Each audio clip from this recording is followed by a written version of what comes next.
The gilt-edged wedding invitation sat on my kitchen table like a beautifully wrapped insult. My sister Victoria's elegant script highlighted every detail of her perfect day, right down to the note specifying no handmade gifts. It had been 5 years since Dad disappeared, leaving only a letter saying he had to protect his legacy. Victoria had written him off as a failed businessman who abandoned us. I knew better. "Are you really going?" my best friend Amy asked, examining the invitation. After everything Victoria did. By everything, she meant Victoria stealing my college fund, claiming Dad had given it to her before he vanished. She meant Victoria spreading rumors that I was adopted because I looked nothing like our family's superior genes. She meant 5 years of social media posts mocking my poor life choices of becoming a kindergarten teacher instead of joining her in the corporate world.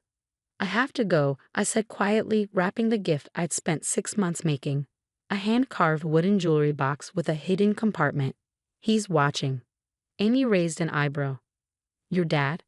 "Emma, he's been gone for 5 years." If only she knew.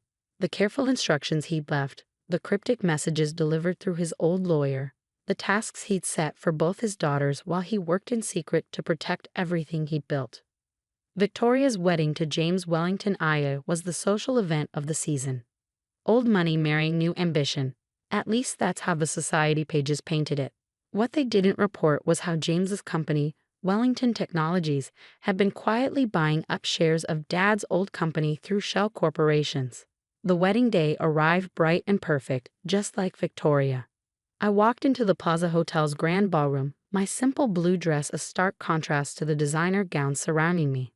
"Emma," Victoria's voice dripped fake sweetness. "You actually came. And, oh, you brought a gift." She held my carefully wrapped present like it might contaminate her designer wedding dress. "It's a jewelry box," I started to explain. "I carved it myself." "Of course you did," she cut me off. "Because you can't afford a real gift. Just like you can't afford a proper dress for my wedding." She dropped the box onto a nearby table, not even bothering to open it. "Victoria." I tried again. "You need to know something about Dad." "Don't," she snapped, her mask slipping. "Don't you dare mention that coward today. He abandoned us, Emma. Left us with nothing but debt and broken promises. Well, look at me now, marrying into real wealth, real power.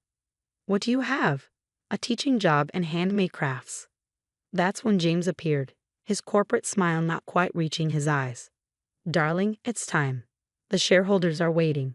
"Shareholders?" I asked innocently, though I knew exactly what was happening. "Wellington Technologies is announcing a major acquisition today," Victoria preened. "James's company is finally taking over that worthless tech firm Dad lost. Poetic justice, don't you think?" As they walked away, my phone buzzed with a message from Dad's lawyer. "It's time. The real shareholders are here." I touched the simple pendant around my neck, the key to everything Dad had planned. Victoria had no idea that her perfect wedding day was about to turn into something very different. The ballroom's crystal chandeliers sparkled as James took the stage, Victoria beaming at his side.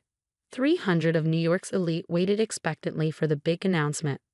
"Ladies and gentlemen," James began, "today isn't just a celebration of love. It's a celebration of business triumph. Wellington Technologies is proud to announce our acquisition of Chen Innovations." Polite applause rippled through the crowd. Victoria's smile grew even wider as James continued. "This acquisition represents the final chapter of the Chen family's legacy. A legacy of failure that ends today as we transform their outdated company into something worthy of the Wellington name." I felt my hand tighten around my champagne glass. If only they knew that Dad's outdated company had secretly developed quantum computing technology that made Wellington's systems look like pocket calculators. And now James raised his glass, a toast to my beautiful bride, who helped make this acquisition possible by providing inside information about her father's company. The crowd chuckled appreciatively. Victoria practically glowed with pride at publicly admitting her betrayal of Dad's trust. That's when the ballroom doors swung open. Mr. Patterson, Dad's elderly lawyer, walked in flanked by a team of serious-looking executives. In his hands was my wooden jewelry box, the wedding gift Victoria had discarded. "I apologize for interrupting," he said, his voice carrying across the suddenly silent room. But I believe there's been a mistake about who's acquiring whom. Victoria's smile froze. What are you talking about? The key, Miss Emma, Mr. Patterson said to me. It's time.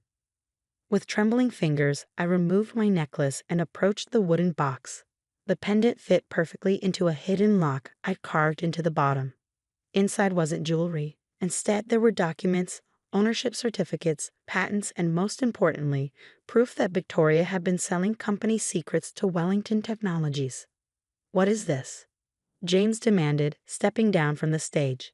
Evidence, Mr. Patterson replied calmly, of corporate espionage, insider trading, and attempted theft of proprietary technology, all documented in Miss Emma's handmade gift, which neither of you bothered to examine carefully. Victoria laughed nervously. This is ridiculous. Emma's just a teacher. She doesn't know anything about business. Doesn't she? Mr. Patterson raised an eyebrow. Then perhaps you'd like to explain these?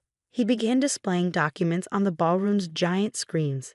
Years of secret correspondence between Victoria and Wellington Technologies, planning the hostile takeover of Chen Innovations. But as Victoria's perfect day began crumbling around her, I noticed something strange in James's expression. He didn't look shocked by the revelations. He looked, pleased. Actually, he said smoothly, we were counting on this. He pulled out his phone and pressed a single button. Suddenly, every exit in the ballroom sealed shut with heavy security doors. Did you really think, he smiled coldly, that we wouldn't have a backup plan? That's when I realized this wasn't just about acquiring Dad's company. There was something much darker going on. You see, James continued, pulling Victoria possessively to his side. We knew your father was still alive. We knew he was watching. This wedding, the acquisition announcement, it was all bait to draw him out.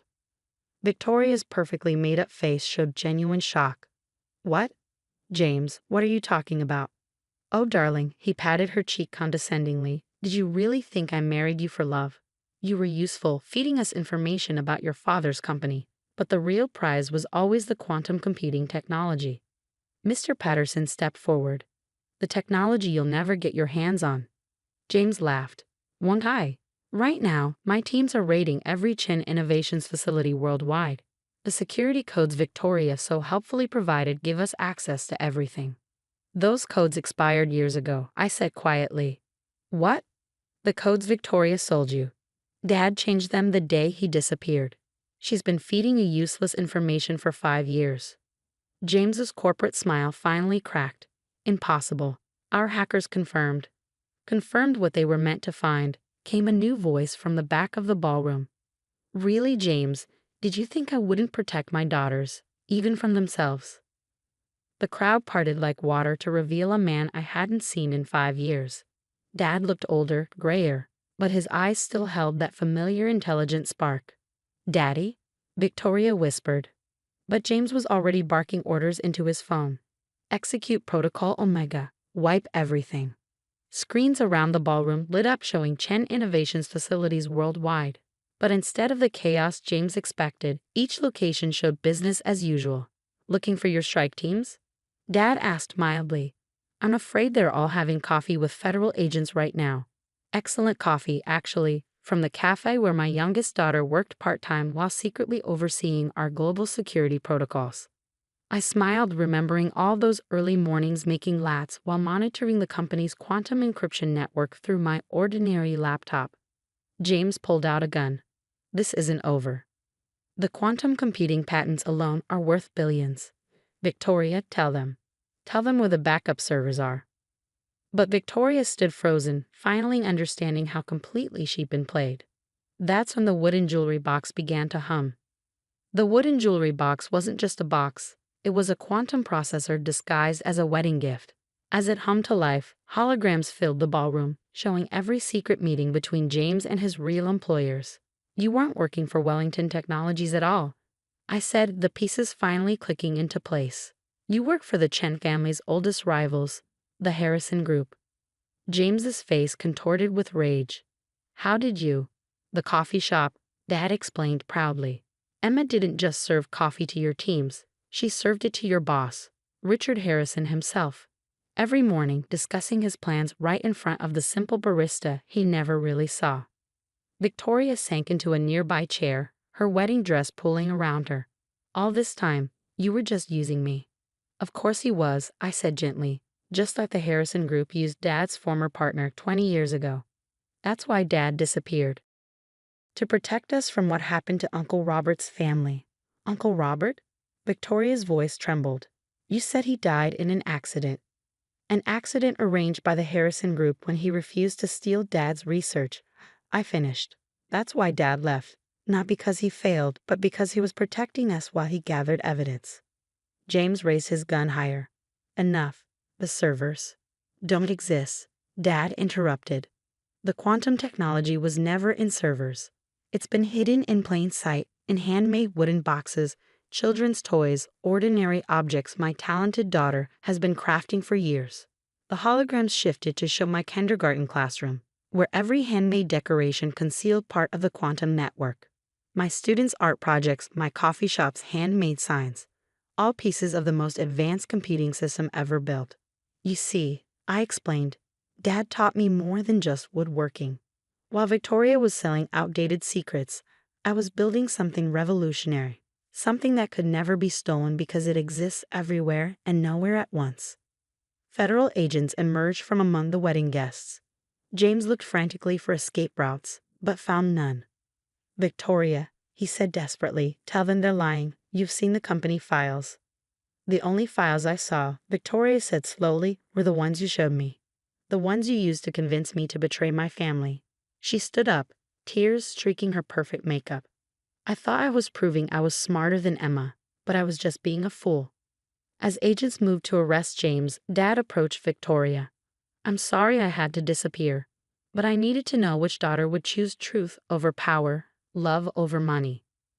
The real company, I added softly, was never about technology. It was about Dad's legacy, teaching us that true value isn't in what you own, but in what you create and protect. 1 year later, Chen Innovations emerged from the shadows, revolutionizing quantum computing. Victoria serves as our charitable foundation's director, using her social skills to help others instead of harming them. James and the Harrison Group faced justice for decades of corporate terrorism. The wooden jewelry box sits in our company museum, next to a simple coffee cup and a kindergarten art project, reminders that sometimes the most powerful things come in the simplest packages. And every morning, I still make coffee for our employees. Now in our own building's cafe. Because as Dad always says, the best way to protect something valuable is to love it enough to serve it. Victoria and I are finally real sisters, our bond stronger for having been tested. She still attends society events, but now she proudly shows off my handmade gifts, each one possibly containing revolutionary technology or maybe just love. Nobody knows for sure, and that's exactly how we like it.